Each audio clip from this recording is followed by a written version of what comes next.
जिंदगी कई बार ऐसे मोड़ पर लाकर खड़ा कर देती है जहां से सारे रास्ते ही बंद नजर आते हैं। ऐसा लगता है जैसे हम फंस गए हों। समझ ही नहीं आता आखिर करें तो क्या करें। ना कोई हमारे दर्द को समझता है और ना किसी को हमारी परवाह होती है। जिनसे साथ देने की उम्मीद होती है वही लोग सबसे पहले हमारा साथ छोड़ देते हैं। समझ ही नहीं आता कि हमने ऐसी कौन सी गलती की है जो जिंदगी हमें इतना रुला रही है। जिंदगी के इम्तिहान देते देते थक चुके हैं हम चाह के भी दुखों से छूट नहीं पाते हैं। अपनी पूरी ताकत, अपनी पूरी बुद्धि लगाने के बाद भी हमें हमारी परेशानियों का हल नहीं मिलता। याद रखना एक बात, और कोई आपका साथ दे या ना दे, पर वो परमात्मा हमेशा आपके हर सुख दुख में आपके साथ खड़ा रहता है। चाहे सब आपको अकेला छोड़कर चले जाए, पर वो आपको कभी अकेला नहीं छोड़ सकता। एक बार अकबर ने बीरबल से पूछा, बताओ वो ईश्वर बड़ा है या मैं बड़ा हूं? तो बीरबल ने बोला, महाराज आप ही बड़े हो। तो अकबर ने बोला, बीरबल मैंने सुना था तुम बहुत चतुर हो, पर चापलूसी की भी हद होती है। तुम मुझे ईश्वर से भी बड़ा बता रहे हो। तो बीरबल ने बोला, महाराज एक शक्ति आपके पास ऐसी है जो ईश्वर के पास भी नहीं है। अकबर ने पूछा, वो कौन सी शक्ति है? तो बीरबल ने कहा, यदि आप किसी से नाराज हो जाएं, किसी से क्रोधित हो जाएं, तो उसे आप सजा दे सकते हैं, अपने राज्य से बाहर निकाल सकते हैं। लेकिन वो ईश्वर, वो परमात्मा यदि किसी से नाराज भी हो जाए तो वो उसको अपने राज्य से निकाल ही नहीं सकते, क्योंकि पूरी सृष्टि उस परमात्मा की बनाई हुई है। इसलिए चाहे हमसे लाख हजार गलतियां हो जाए, लेकिन वो परमात्मा कभी हमारा साथ नहीं छोड़ता। मैं रोज गुनाह करता हूं, वो रोज बख्श देता है। मैं आदत से मजबूर हूं और वो रहमत से मशहूर है। तभी उस परमात्मा को परम दयालु कहा जाता है, परम पिता कहा जाता है। ये दुनिया और लोग तो ऐसे हैं, जब आप उनके लिए कुछ करोगे तभी वो आपके लिए कुछ करेंगे।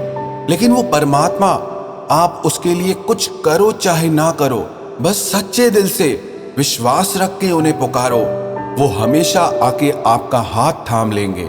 दुख दर्द की खाकर ठोकरें, तेरे दर का पता हम पा गए। दुनिया से घबरा गए, इसीलिए तेरे पास आ गए। ये दुनिया उम्मीद तोड़ सकती है, लेकिन दुनिया बनाने वाला आपकी उम्मीद कभी नहीं तोड़ता।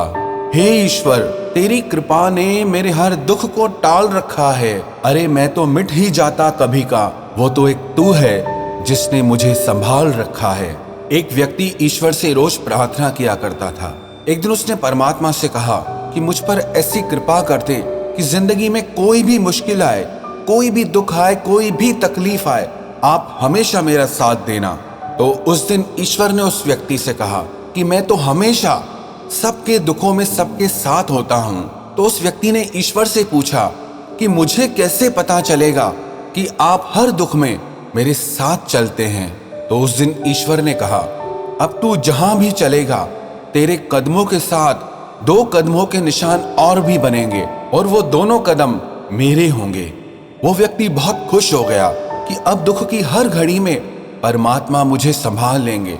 लेकिन थोड़े दिनों के बाद उसने गौर किया, जब सब कुछ ठीक होता है, जिंदगी में सुखों की घड़ियां होती है, तो चार पैरों के निशान बनते हैं। लेकिन जिंदगी में जब कोई दुख आता है, कोई तकलीफ आती है, तब सिर्फ दो पैरों के निशान बनते हैं। वो मन में बहुत उदास हो गया। उसे लगा कि जब सुख होता है तब तो परमात्मा मेरे साथ रहते हैं, लेकिन जब जिंदगी में दुख आता है तब वो भी मुझे छोड़कर चले जाते हैं। उस दिन उसने प्रार्थना में परमात्मा से शिकायत की कि मैंने सुना था कि दुख के समय पे दुनिया साथ छोड़ देती है, लेकिन ईश्वर आपका साथ कभी नहीं छोड़ता। लेकिन मेरी जिंदगी में जब दुख आया तो आपने मेरा साथ क्यों छोड़ दिया? जब मेरी जिंदगी में सुख होता है तो चार कदमों के निशान बनते हैं, लेकिन जब कोई दुख आता है तो सिर्फ दो कदमों के निशान बनते हैं। आप दुख की घड़ी में मेरे साथ साथ क्यों नहीं चलते हैं?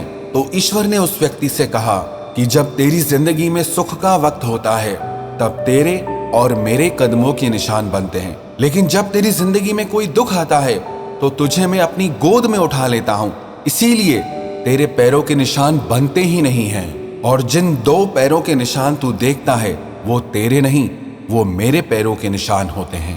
अरे तू चिंता मत कर, वो सब जानता है। जिसे कोई नहीं जानता उसे रब जानता है। तुझे अगर कुछ मांगना ही है तो उस खुदा से मांग जो जुबान पे आने से पहले दुआ की वजह जानता है। अरे हर शख्स में उसी का नूर समाया है, हर रूप में वो ही समाया है। बहुत से लोग कहते हैं कि हम ईश्वर में नहीं मानते, परमात्मा में नहीं मानते। अरे तुम खुद में तो मानते हो प्यारे, तुम उसी का ही अंश हो, तुम उसी से ही प्रकट हुए हो, उसी में ही जीते हो और उसी में ही लीन हो जाते हो। कई लोग पूछते हैं अगर हम उसी से पैदा हुए हैं, उसी में ही जीते हैं और उसी में ही लीन हो जाते हैं तो वो हमें दिखता क्यों नहीं है? याद रखना, मैं से जब तक जुदा नहीं होता आदमी में खुदा नहीं होता। अपने दिल को टटोल कर देखो, ये फासला बेवजह नहीं होता। एक लड़का बहुत रो रहा था, वहां से एक माताजी गुजरी। वो लड़का लगातार रोए जा रहा था तो उस माताजी ने उस लड़के के सर पर हाथ रखकर कहा, बेटे तुम क्यों रोते हो? चिंता मत करो, सब ठीक हो जाएगा। बिल्कुल भी मत घबराओ, सब ठीक हो जाएगा।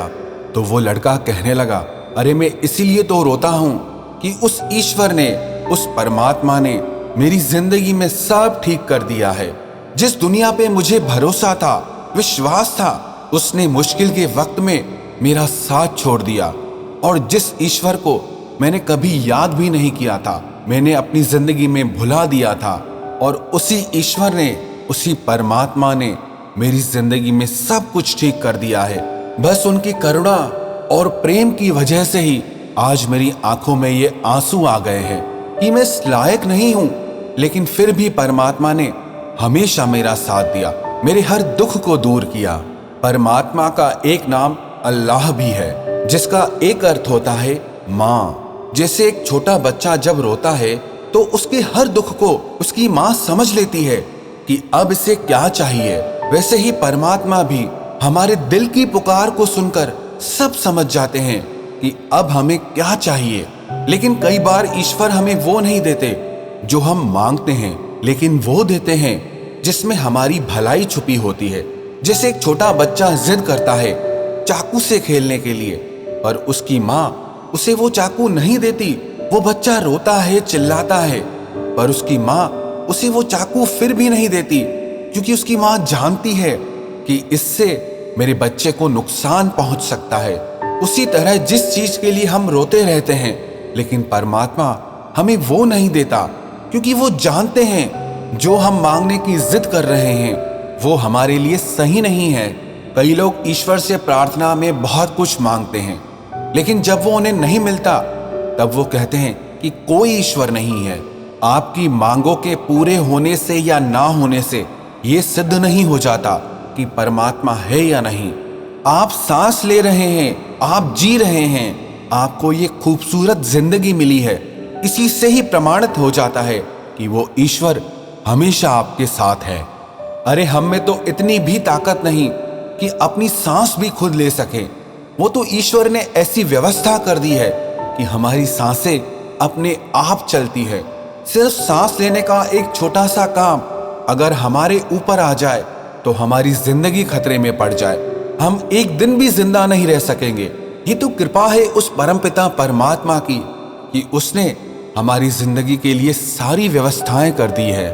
और मैंने हमेशा एक चीज देखी है, जो लोग ईश्वर में विश्वास रखते हैं वो स्वयं में भी विश्वास रखते हैं। जिससे ईश्वर में, परमात्मा में विश्वास होता है, वो बड़े से बड़े संकट के समय में भी, दुख के समय में भी घबराता नहीं है। बड़े से बड़ा दुख भी उसके हौसले को नहीं तोड़ पाता, उसके विश्वास को नहीं तोड़ पाता। इसीलिए जब दुनिया आपका साथ छोड़ दे तो एक बार सच्चे दिल से उस परमात्मा को पुकारना, यकीन मानना वो तुम्हारा हाथ थामने के लिए जरूर आएंगे।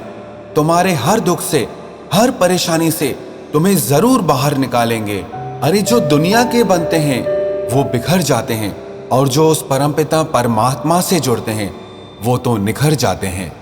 वो तैरते तैरते भी डूब गए जिन्हें खुद पर गुमान था, और वो डूबते डूबते भी तर गए जिन पर तू मेहरबान था।